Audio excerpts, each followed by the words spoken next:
In today's video, I'll show you how you can add transparent gradient background in PowerDirector. So let's get started. So here we are in PowerDirector, and to do this, we just simply need to go into the Media tab right here on the top left. Now, you would want to go into Color Boards and go into Gradient Color, and this is where you'd be able to see all the gradients color here in PowerDirector. So let's say that I would want this gradient, and then drag it here into my timeline.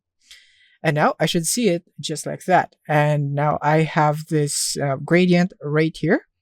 So it's like my border because my video is quite small.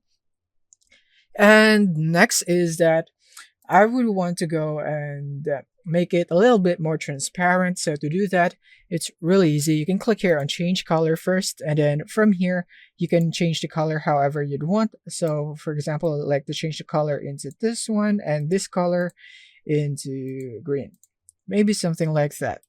Or maybe I'll change the red into a dark one right there and click on OK. And then next is to make it transparent. You want to click here on edit and then go into image.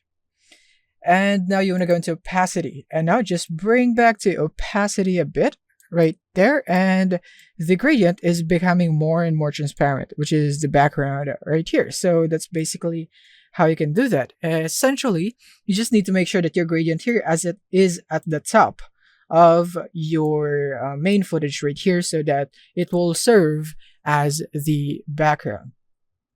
You can always go for other gradients if you'd want to. You could always change the color. So basically, when you're choosing a gradient in here, just look for the style, not the color, because you can always change that later on.